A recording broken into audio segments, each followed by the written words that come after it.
வணக்கம் மேடம். வணக்கம் சார். எப்படி இருக்கீங்க? நல்லா இருக்கேன் சார். நல்லா நீங்க எப்படி இருக்கீங்களா? இருக்கீங்க? நல்லா இருக்கேன். அப்புறம் உங்களை சமீபத்துல கோப்ராலையும் பார்த்தேன், கிடைச்சீங்க. லெஜண்ட்லயும் பண்ணியிருந்தீங்க. இந்த அனுபவங்கள்லாம் கொஞ்சம் சொல்லுங்க. எப்படி உங்களுக்கு இந்த வாய்ப்பு கிடைச்சது? அது ஆக்சுவலா வந்து பாத்தீங்கன்னா, நான் நடிச்சிருக்கேன். ஒரு 15 படம் வரைக்கும் நடிச்சிருக்கேன். பட் ஆனா ஒரு 3 படம் தான் ரிலீஸ் ஆயிருக்கு. ம். மிச்ச படம்லாம் இன்னும் ரிலீஸ் ஆகல. பிகாஸ் அந்த மூவி எல்லாமே கோவிட் டயத்துல எடுத்தாங்க. அதனால அது அப்படியே நிக்குது. பட் ஆனா வந்து சீரியல்ஸ் வந்து பாத்தீங்கன்னா, ஒரு 22 சீரியல் பண்ணியிருக்கேன். என்னென்ன படமா? சாரி, என்னென்ன சீரியல் மேடம்? ராஜா ராணி, அபியும் நானும், காற்றின் மொழி, ம். ரன்னு, இப்ப லேட்டஸ்டா வந்து இலக்கியா, மல்லி, ராமன் தேடிய சீதை, இப்படி நிறைய நடிச்சிருக்கேன். அப்படிங்களா? எல்லாமே நல்ல ஒரு கேரக்டரா தான் பண்ணியிருக்கேன் நானு. பரவாயில்ல. இந்த சினிமால நடிக்கிறது பெரிய திரைக்கும் சின்ன திரைக்கும் என்ன டிஃபரன்ஸா பாக்குறீங்க? டிஃப்ரென்ஸ் மீன்ஸ் பார்த்தீங்கன்னா, இப்ப சீரியல்ல நடிக்கிறது வந்து கொஞ்சம் கன்டினியூட்டியா வரும் உங்களுக்கு. உடனே டெலிகாஸ்ட் பண்ணிருவாங்க. ஒரு பிட்வீன் வந்து பார்த்தீங்கன்னா, ஒரு 1 வீக் 10 டேஸ்லயே டெலிகாஸ்ட் ஆயிரும். ஆனா மூவி அப்படி கிடையாது. It will take more months. 3 மாசம் ஆகலாம், 6 மாசம் ஆகலாம், அந்த மாரி. அதே மாரி எக்ஸ்பீரியன்ஸ்ன்னு வந்து பார்த்தீங்கன்னா, இப்ப விக்ரம் சார் ஒரு பெரிய ஆக்டர். ஸோ அவர் கூட அவர் நடிச்ச படத்துல நம்ம நடிக்கிறோம் அப்படிங்கிறப்ப, அது ஒரு பெரிய ஒரு டிஃப்ரெண்ட் எக்ஸ்பீரியன்ஸா இருக்கும் உங்களுக்கு. பட் ம். சீரியல் வந்து அப்படி கிடையாது. ம். சீரியல்லயே வந்து பெரிய ஆக்டர்ஸ்லாம் நடிக்கிறாங்க. பட் இருந்தாலும் அது வந்து நெறைய அவங்க வந்து சொல்லிக் குடுப்பாங்க, ப்ராம்ப்டிங் குடுப்பாங்க. அப்ப நம்ம டயலாக் பேசுறதுக்குலாம் ஈஸியா இருக்கும். பட் ஆனா மூவில அப்படி கிடையாது. டயலாக்க நம்ம பை ஹார்ட் பண்ணிட்டு நம்ம வந்து பேசணும். அதனால டிஃபரெண்ட் நெறைய இருக்கு. மூவிக்கும், சீரியல்ஸ்க்கும். நல்லது மேடம். இப்ப பாத்தீங்கன்னா, நெறைய படத்தோட பிரஸ் மீட்டுக்குலாம் நெறைய நடிகர்கள், நடிகைலாம் வரதே இல்ல. நெறைய தயாரிப்பாளர்கள்லாம் புலம்புறாங்க. பாத்தீங்கன்னா, ஒரு இப்போ சமீபத்துல ஒரு நடிகை வந்து ஆடியோ லான்ச்சுக்கு வரதுக்கே ரூ. 3,00,000 கேக்குறாங்க. ஓ! ஆ இதெல்லாம் நீங்க எப்படி ஒரு பெண்ணா இந்த மாரி நம்ம நடிச்ச படத்துக்கு காசும் வாங்கிட்டு, ஆ லான்ச்சுக்கும் வரல. இவங்கள பத்திலாம் நீங்க என்ன ஃபீல் பண்றீங்க? சொல்லுங்க இந்த மாரி. இல்ல. அது வந்து ரொம்ப தப்பான விஷயம் சார். ஏன்னா, இப்ப நான் பேட்டி குடுக்குறேன்னா, அது எல்லா ஆர்டிஸ்ட்டுமே நெறைய பேர் பார்ப்பாங்க. ஓகேங்களா? அதனால நான் வந்து நடுவரா இருந்து நான் வந்து பேசுறேன். நமக்கு வந்து ஒருத்தவங்க வந்து ஒரு சான்ஸ் குடுக்குறாங்கன்னா, ஃபர்ஸ்ட்டு அதுக்கு நம்ம மரியாதை குடுக்கணும். ஒரு ஒரு நம்ம படிப்படியா உயர்ந்ததுக்கு ஏன்னா எடுத்தோனே எல்லாரும் வந்து பெரிய ஆர்டிஸ்ட் ஆயிர முடியாது.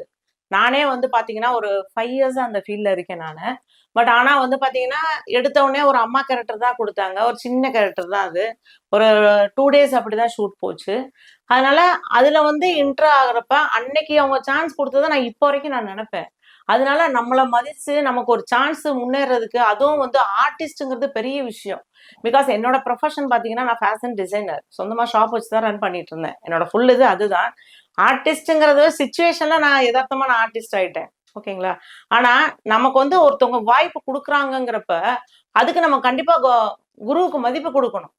ஆனா, இவங்க நம்ம கொஞ்சம் பெரிய ஆள் ஆன உடனே, நம்ம வந்து அவங்கள தூக்கி போறது வந்து யாரா இருந்தாலும் சரி, அது பெரிய ஆக்டரா இருந்தாலும் சரி, சின்ன ஆக்டரா இருந்தாலும் சரி, ரொம்ப தப்பான இப்ப நீங்க விஷயம் சார் அது. சொல்றதுனால பெரிய ஆக்டர்னால சொல்றேன். சமீபத்துல யோகி பாபு சார்லாம் வந்து நெறைய படத்துக்கு ஆடியோ லான்ச்சுக்கு போறதே இல்ல. இப்போ அவர் என்ன கேட்டா என்ன சொல்றாருன்னா வந்து, "நான் பிஸியா இருக்கேன்" அப்படின்றாரு.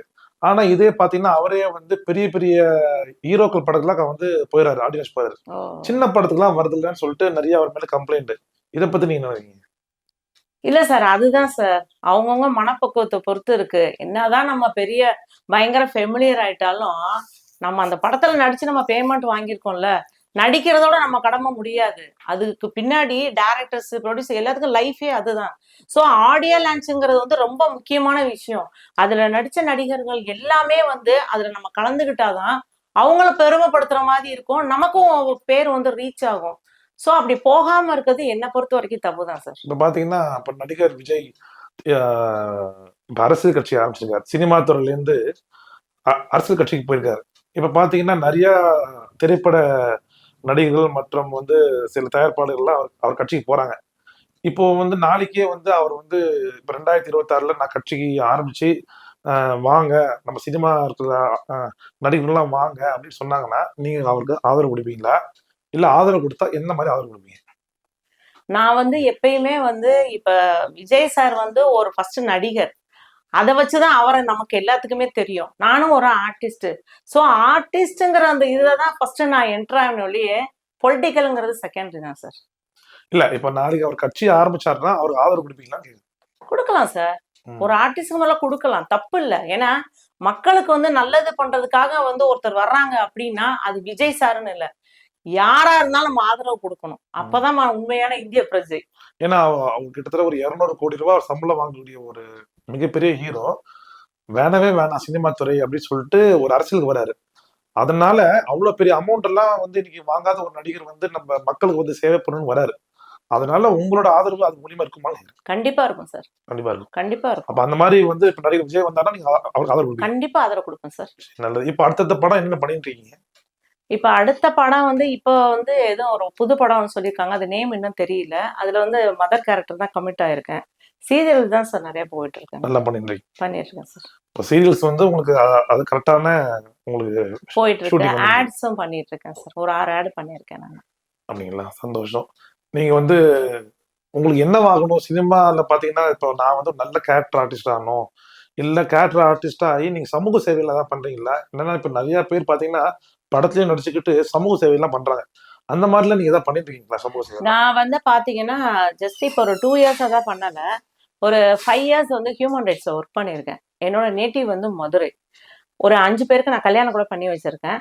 ஆஃப்டர் கோவிட் தான் வந்து எனக்கு ரொம்ப பயங்கர லாஸ் ஆயிட்டு, கம்பெனில இருந்து ஷாப்ல இருந்து எல்லாமே லாஸ் ஆயிட்டனால என்னால எதுவும் ஹெல்ப் பண்ண முடியல. பட் இப்பயும் வந்து கண்டிப்பா இதுவும் கடந்து போகும். அப்ப எனக்கோட ஸ்டேட்டஸ் வந்து மாறுச்சுன்னா கண்டிப்பா நான் ஹெல்ப் பண்ணுவேன். கண்டிப்பா மேடம். நீங்க நிறைய வந்து சீரியல்ஸ் பண்ணியிருக்கீங்க, படங்கள் பண்ணிட்டு இருக்கீங்க. மேலும் நீங்க நல்லா வளர்ந்து ஒரு பெரிய லெவல்ல வந்து ஒரு நடிகை சமூகத்துக்கு உதவி பண்ணுங்கன்னு சொல்லி விடைபெறுகிறேன். நன்றி, வணக்கம். நன்றி சார். நன்றி, தேங்க்யூ.